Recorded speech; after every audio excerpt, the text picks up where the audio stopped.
hidden salt and sugar in preserved foods. And to join us for this session, we have our partner, Patient Engage, represented by Aparna. The topic will cover the hidden salt and sugar and the danger it's causing to our little babies in our country, making CKD and diabetic disease as the most fast-growing disease in the country.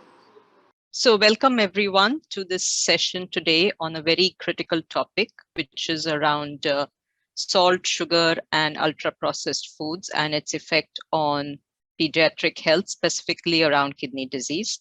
Thank you to Kidney Warriors Foundation for coming up with this topic and wanting to address this critical issue. There seems to be no clear data in terms of CKD incidence, but given the increase in type 2 diabetes and hypertension, there's definitely a huge risk of chronic kidney disease increasing. But we will talk about that with our panelists as well. So I'm very pleased to introduce our two panelists. We have with us Dr. Rajan Ravichandran, who is one of India's most renowned nephrologists and who has treated more than 20,000 patients, more than 1,000 transplants. He's also chairman of Sapiens Health Foundation and is passionate about the cause of the effect of high salt and how it affects kidney patients. And specifically, he's concerned about seeing younger and younger patients, affected by this. We also have with us Dr. Anil Gupta, who's a pediatrician and now, since 1991, founder of Breastfeeding Promotion Network of India. He focuses on policy analysis regarding support to breastfeeding women, child nutrition, and conflict of interest. And he is very strongly committed to policy changes around ultra-processed foods. And I am Aparna Mittal. I'm the founder of Patients Engage, a platform that informs, engages, and empowers patients and family caregivers of chronic conditions. We believe that informed patients make better decisions for better quality of life, and they can also learn from experts with lived experience. So let's get started because we have a lot of ground to cover. Dr. Rajan, first off, are we seeing an increase in CKD, and why do you focus on salt? Why do you think salt is a big area of concern? Yeah, so definitely CKD incidence has been going up, and that's because our diagnosis of CKD itself has changed. Now we were with imprecise test of just estimation of a creatinine for diagnosis of kidney disease. Now we go with the estimation of the eGFR. So we are able to identify even people who have impaired kidney function. So several studies have now shown that in the general adult population, almost 10% have a reduced renal function. So the diagnosis is definitely better. And of course, as you said rightly, hypertension, diabetes, and other chronic conditions which contribute to CKD have also gone up. So drug therapies, environment, toxins, even pollution has been shown. Air pollution has been associated with a reduction in renal function. Correct. So you find definitely the incidence of CKD going up. So it's of great concern. And salt has a very important role to play. People think it just produces hypertension. It's not just hypertension alone. It can affect the vascular or the lining of the blood vessels, the endothelium. So the endothelial dysfunction starts even much before blood pressure can go up. Right. So I think salt is a very important concern for chronic kidney disease. And just on that, and this came up in one of our early discussions, do children need the same level of salt as adults? A very interesting question. See, children, you should understand when the child is born, the kidney function is not normal. It is not the adult's kidney function. So the salt that we take is essentially removed through the kidneys. Right. So the way in which we estimate somebody's salt intake is doing a 24 hours urinary salt or sodium, what we call. Then we know how much salt you're taking. So almost all the salt you consume is removed from the body by the kidneys. And the Right. kidney function is not optimal in the first year of life, and slowly it increases over a period of time, and they get the adult kidney function. So obviously, the salt handling by the kidney is also going to be less. So the child requires less salt than the adult. For that Right. matter of fact, in the first year of life, no salt should be given at all. And subsequently, almost 0.5 grams per year. By the age of 12, the adult requirement of 6 grams should be reached so that the kidneys are not taxed. Right. Right. And you kind of alluded to it, but what is the effect of excess salt in the children's diet? I know you said that the kidneys are not developed, but what happens as a result from, because we'll have lay persons listening to this, right? So Yes. So two things. By giving more salt to the child, first and foremost, you are creating a habit which is wrong. So if you are going to train a child right from early days by exposing to higher salt, see, salt is a dominant taste. It right. saturates the taste buds. So the child requires more and more salt to appreciate the same taste. So you have made a bad habit to start with. So for lifelong, this person is probably going to take more salt. Right. That's a great concern. The second thing is the medical aspect.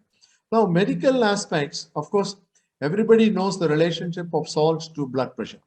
So if you can't get rid of the excess salt what you consume, the chance of the blood volume expanding, producing high blood pressure is there. In children, often we don't record blood pressure.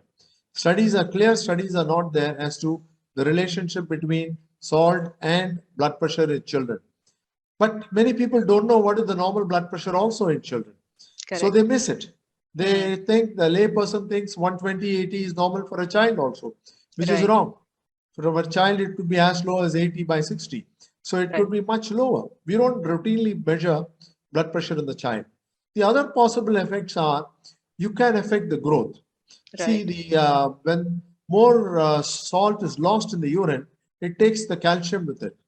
In the adults, it can produce osteoporosis, but in children, it can affect the growth. Same way, you can form kidney stones. That's also possible. So there are other ill effects of salt which can happen. Thank you, Dr. Rajan. Dr. Arun, can you kind of talk about the hidden sources of salt, and I guess also this links to the fact when you did campaign against infant food as well, but we'll come to the infant food later, unless you think it's linked to this topic right away. So if you can talk about the hidden sources and how what was that one of the drivers for your campaign on infant foods? I think you're on mute. Yeah, thanks, Aparna, for this question. I'll touch upon the hidden sources of common foods being consumed rather than on the infant formula front, because that's campaign on the infant formula was more on the marketing side, and again we are struggling to get the marketing on the foods which I'm going to mention now. For example, hidden sources include, on the top of my mind comes is the noodles, for example, right? Very commonly consumed food, very aggressively marketed, and most of the adults and children, and in particular, they are consuming noodles which has a huge amount of salt in it, which probably doesn't go noticed as per the requirement. Dr. Rajan said that under 1 year, no salt. We say in under 2 years, no salt. And the point is that the how do you calculate it? That's a difficult thing for a consumer, for the parent also. So the only thing I can say is that take care, even a bakery product, for example, you are eating a biscuit, but it contains salt. So all these things have to be noticed only by taking a look at the label of the nutrients contents. Only then And there are other commonly consumed stuff like these days we are getting into the ready-to-eat foods in terms of canned soups. Soups have a lot of cheeses. New kind of cheese has a lot of it. Pizzas and even breads. People consuming a lot of breads these days. All these do contain. I mean, when you get into the modern food system, then most of the foods which are available in the market, which we buy pack or process, they do contain salt. I think we can certainly call it hidden sources because they don't appear to be salty foods Correct. on the face of marketing or on the face how they are presented to the people and how people are eating without even knowing what content of salt these foods might be. And same is true about the sugar also. Sometimes, that we consume those items. Even normal food contains normal, sugar, which is the inherent component of a carbohydrate, and it leads to development of, the dissipates into the sugar ultimately. But we don't know that. So, Right. so that's something which I think the people should consider when they are giving any food, in particular food which comes in packages and we buy ready to eat. Yeah. Right. And leading on to the next question, which is really what are ultra processed foods, right? So typically we know packaged foods to some extent. We know the term junk food, but what are ultra processed foods? And I guess in a sense you've kind of touched on why it's harmful, but also is there any data which is indicating? We know anecdotally that there's an increase in consumption, but is there any data on the increase in consumption? Yeah, I think it's a very good question you are asking about ultra processed food. This is, I would say, this is something new. People are not aware of this term because it's only 10 years old. And I thank Brazilian team who actually devised a NOVA classification of food based on the processing type of processing. So the food is categorized into 4 categories according to NOVA classification. So the classification group 1 is unprocessed or minimally processed foods, which means, for example, you are eating a fresh fruit or a fresh vegetable, or you are crushing your wheat into flour. These are minimally processing, and the all other things which you eat as food directly, real food, that comes into unprocessed category. The second one is the category is the food which we have categorized as group number one. We use some kind of salt or sugar, whatever ingredient we use, we call culinary ingredients. So to make the food tasty, so we cook it, we use it. So that food is number 2. So in the order of safety, I'm saying in the order of being unsafe. So number 3 is processed food. Now, every processing is not bad. Right. Now, here is like, for example, if you store your vegetables, you store your fruit like pineapple or peas or now so many other fruits, they can be stored. But one has to check the ingredient in which they are stored. For example, if it is a high sugar liquid in which they are stored. So if you are drinking that along with, then I think you need to be careful. But otherwise, it's not ultra processed yet. So it's a grade 3. Right. Grade 4 is ultra processed. Now, what defines ultra processed is that these foods are made in factories. They hardly you can see a real food in them. They are aggressively marketed. They have an ingredient which we normally don't use in the domestic kitchen. For example, additives. For example, taste enhancers. Something of emulsifiers and things like that. So we don't use them. So this is very critical when we define a food based on its nutrient content, which is salt, sugar, and fat. It misses out these ingredients which are inherently harmful to health. Right. So that is what constitutes a ultra processed food, is that this contains more than 5 ingredients on the package. If it contains more than 5, you can define it's ultra processed. It contains something which you don't use in the kitchen, it is ultra processed. It comes in sophisticated packaging and all that to make it more. So all that, what has been observed in the findings in India and other countries is most of the foods which come as ultra processed, they are high in sugar or fat or salt. All of them. Right. There's so nutrient-wise also, these are bad. Now Right. coming to the science of harmful effect. There is enough literature now available. It's like being gathered. Even randomized controlled trials have proved that the risk of ultra processed foods on, for example, it starts with overeating first.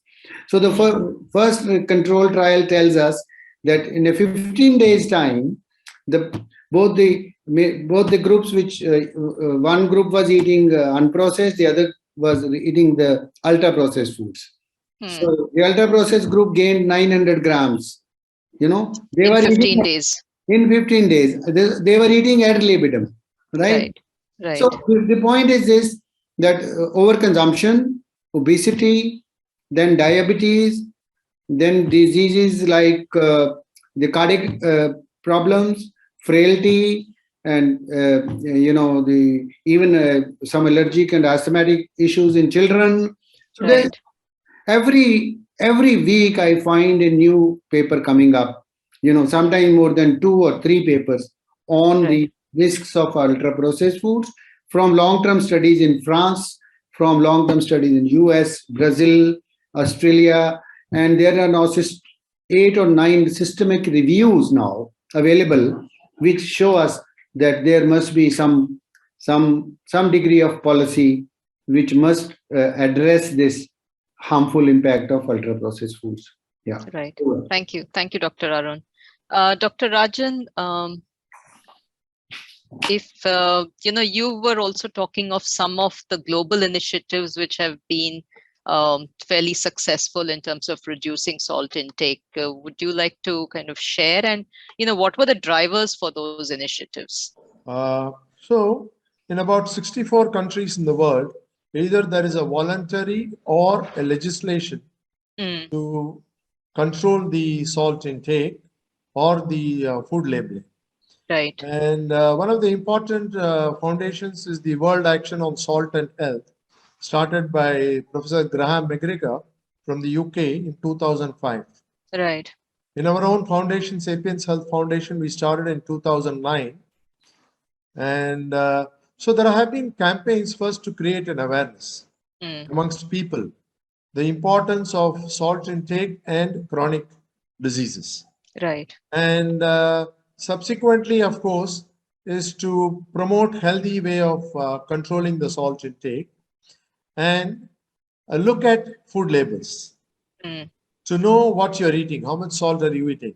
So this has been a very successful project in the UK, where instead of numbers, they mention the signal labeling. So you have the red signal, you have the yellow and the green. Right. So if a processed food has a green label, you are fairly safe to consume it. Whereas if it is red, it warns you that it is high in salt intake. The same thing they do it for sugar and trans fat also. So this is a very important. So several countries, as I said, important country was Japan. Japanese people were eating excess salt. They were almost eating 18 grams a day. And this was 20 years back, and they had the highest incidence of strokes, brain hemorrhage. And they brought it down to almost half, and their incidence of strokes have come down. They are now much less than even India. The same thing, the latest study is from China, which happened between 2018 to 2021, which has been recently published. What they have done is they have substituted 25% of the salt with potassium. And they found that the incidence of heart attacks and strokes have been less by almost 25% if you reduce the sodium content. And of course, UK had a very good program on the bread, because as you know well, the Western people, the staple consumption is bread for breakfast, lunch, and dinner. So the highest salt intake was through the bread. And what they did was reformulation to incrementally reduce the salt. So they don't do it overnight. Over a period of time. If you do it over a period of time, people don't realize that the salt has been reduced. They think the bread tastes same 10 years back and now in the UK, but it is different. Actually, they have come down by almost 20%. And they have found that the heart attacks and strokes have definitely come down. So several countries, as I said, almost more than 64 countries have some sort of either voluntary or legislation. The latest one is in the US. US has just issued a warning after the COVID epidemic that what we are going to face is an epidemic of chronic disease, result of hypertension due to, this was a huge study done in the Lancet, and which showed that almost 50% of the adult population are having hypertension. So that's a big concern that the salt intake has to be reduced. To that extent that in New York, a couple of years back, even in the restaurants, they have a red flag marked wherever there is high salt in the food.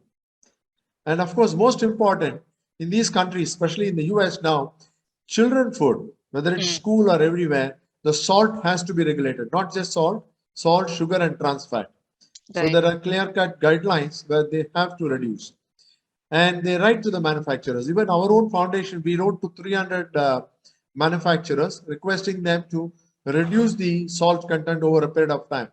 Like what Dr. Arun Gupta said, very rightly, the biggest culprit we found was the instant noodle. And in many places, that is the food that is available through the day. Correct. Whether it's for breakfast, whether it's for lunch, the dinner, they travel on the roadside. Previously, they were eating in dabas.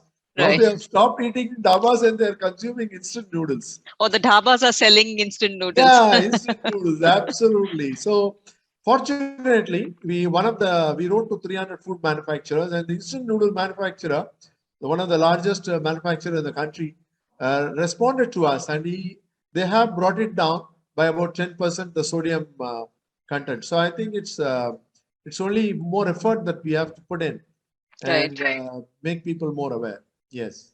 The one other thing I remember you mentioning, I think was I don't know which of you, but the most of the labels will indicate sodium and not salt, and then the human or the consumer reads it wrongly.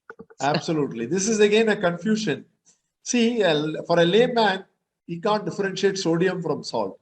Normally, when we talk of salt, it is sodium chloride. Right. So 1 gram of sodium is equivalent to 2.5 grams of salt. So it should only be labeled as salt, common salt. So that because the WHO permits only 5 grams, which is very less, I think we can't achieve that target at all. It's very difficult. What we are trying to push is at least reduce by 25%. Whatever you're consuming, that's going to have some beneficial effect. But bringing down to 5 grams is not an easy task. But first, they should understand what is 5 grams. Correct. Now, as I said, so the labeling should be as salt and not as sodium. So somebody will get confused. If it mentions 2 grams of sodium, you will think you are eating only 2 grams of salt. No, it is 2.5. It is 5 grams. Right. So please have the label only this. We wrote to the Government of India that this should be made uniform. The labeling should contain only salt and not sodium. Don't create this confusion between sodium and sodium chloride. Right. Yes, this is very important. Right. So yeah, it's obviously important to our listeners to understand that as well, that, if it is showing 1 gram of sodium, it's actually 2.5 grams of salt. And another clarification which I would like to make here is a bit humorous, that when I tell a person out, when they read that their permissible level of salt is 5 grams per day, they think it is in addition to whatever food they're eating, they can eat up to 5 grams. They have to understand that this 5 grams is from 3 sources: natural food, salt added during cooking, and processed food. Right. All 3 put together, it is 5 grams, not just the 5 grams of salt that they have added on the table. So one of our biggest campaign is get rid of the salt shaker on the table. We have approached all restaurants. We tell them, please don't keep the salt shaker on the table. If the soup comes, the habit is not to taste it. Directly they add salt even without tasting. So give them an opportunity. Only if they ask for their poison, you should give it to them, not otherwise. Keep only pepper shakers. Absolutely. Right.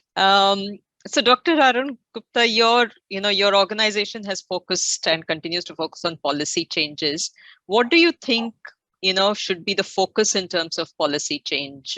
Obviously, there's been some talk of food labeling, etc. But what do you really think should be the focus? Let me add on an answer to your previous question before I ask for this, because there has been studies done by the Euromonitor International. They monitor the market for consumption patterns, so the point of sales. So the India data we have analyzed from there, it says that the solid food, ultra processed food, has grown from 2000 in 2000 from 2 kg per capita in 2005 to 6 in 2019, and expected to grow to 8 kg per capita by 24. Sorry, so this is per day, per month, per annually per capita. Annually. Okay. So, secondly, about the beverages. The sale of beverages has gone up less than 2 liters in 2005 to about 8 liters in 2019, and is expected to grow to 10 liters by 2024. So per capita means you divide by the population. Correct.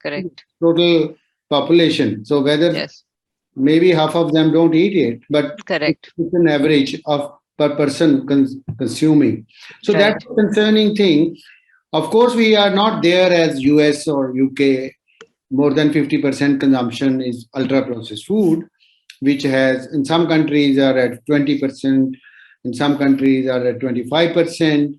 So that's why we have started working hard in India to plug it right now. And gaining our experience from the infant food, we use the same argument of health, that infant formula was declared unhealthy for the children, for both for undernutrition and now even proved for overnutrition. Both same, the health on the health ground, there is enough data on the table, including WHO recognizing that there is a problem, but the problem is that the powerful industry doesn't allow us to make the policy. So that's happening all over the world. So they are pushing us to tell people to eat right. They are pushing us to do exercise as a policy. Right. So, which I strongly, I'm not saying that it's bad to do exercise, but they are not the solutions to the problem. The solution to the problem lie in two policies here. In particular, when we talk about ultra processed foods, whether it is high salt, high sugar, or high fat, bad fat, I would say, lies in a strong warning label on the package itself. So according to our studies, we have found the same companies who used to sell tobacco, they bought food companies many years back, and they've given their strategies to them. And they are the ones who are using the same strategies, buying scientists, buying NGOs by funding them, creating their own network of obesity, so they are creating an alternative paradigm shift from the current thinking and impress upon the government that it's not that bad, Right. So that's one policy which we are demanding now. And the second which we are going to highlight in our demands, and we have started working on it, is also in our writings, is a policy on regulating the marketing. Regulation of marketing requires a direct ban on the television marketing targeted to children and adolescents. That is point one. And all marketing would be our dream, but that is probably not going to happen. But we are saying, even if it is like hours, after 9 or something, that the industry may be allowed to do. But whenever you give proviso to industry, they exploit everything. There are studies which clearly show that it is the consumption is driven by the marketing. Correct. It's not something that only depends on, as Dr. Rajan said, of course we are driven by our taste buds, no doubt about that, but it is the marketing which is driving us to consume more of ultra processed foods based on the convenience and the selling techniques which they use. Right. Thank you, Dr. Arun. So, Dr. Rajan, obviously you've talked of food labeling. Dr. Arun's talked of food labeling. Talked of advertising, limiting advertising and marketing, especially those targeting children. how can all of us come together to create a call of action or to get more momentum? Obviously, panels like this will help. Dr. Arun's team writes, it's writing more and more in newspapers as well. But, can we come together with a call to action and see how we can kind of create more momentum around this and, kind of push the needle? I think we could identify people who are interested in such ventures. Then first do some research as to see what is for example, the salt intake for such a large country of ours, only 1,000 people have been studied. And that too from, not from very different cultures, I would say. So then it makes very difficult to know what is the actual salt consumption in different parts of India. So we require to identify key persons all over the country. I think we should keep them as fulcrum. And then through that, we can do studies, we can push in media propagation. And of course, we can then push the government also for certain legislations like regulating kid meals and the food labels. Yes, I think we should identify like-minded people and do this. Right.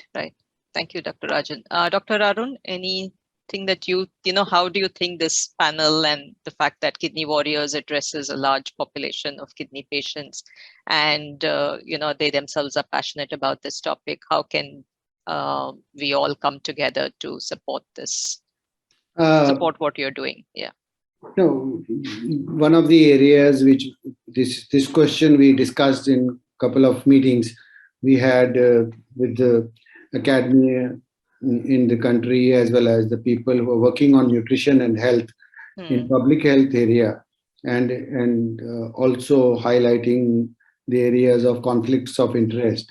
So we have we concluded that we could have a small network which will work in this area. Like we have a organization, not an organization, I would say a small alliance called Nutrition Advocacy in Public Interest. So we're very strongly opposed to any partnership with conflicts of interest where people are funded by industry or its partners or the front organizations of the industry, whichever. So we keep a very arm's distance from them, and we don't interact much with them. We gave a call to the people who were in that. More than 300 people participated in the discussions, and 100 people have signed up to what we are now calling as a PHNA, is the Public Health and Nutrition Advocacy Group. Right.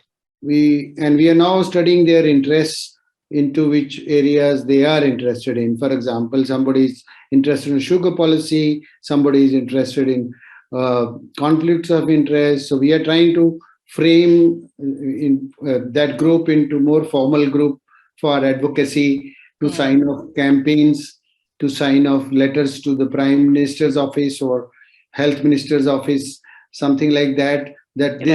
Including the Food Safety Authority. We are planning meetings with the Food Safety Authority. So I think we all, that's where we all can join in terms of, and if you are, if your group or the kidney group, or they are going to give a call, so we should do reciprocate from our side to that group in terms of sign up campaigns or whichever way we would like to call it.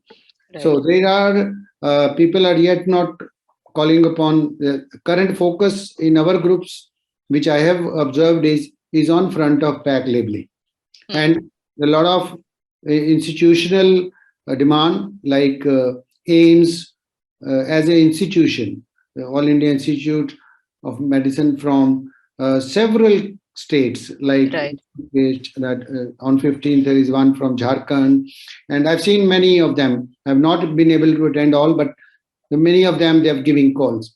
So consumer groups are getting together in this consumer group called Voice, and there are several others who are representing they are representing in the Food Safety Authorities working stakeholder group. So we Right. are trying to meet them and influence their. So we are not part of the food safety authorities group as such. Right. So Right. so that's how we are going to demand policy through newspaper articles, as you rightly said, Right. because that's how sometimes the voices do get heard in that sense. Right. So Right. that's the plan currently, and we should be open to any further discussion on these partnerships. Great. Thank you. Thank you, Dr. Arun. So I think we are up for time. Thank you to both Dr. Rajan and Dr. Arun. I think we have a few clear messages and take homes. So as consumers of products, we should all become smart and learn to read labels, understand labels.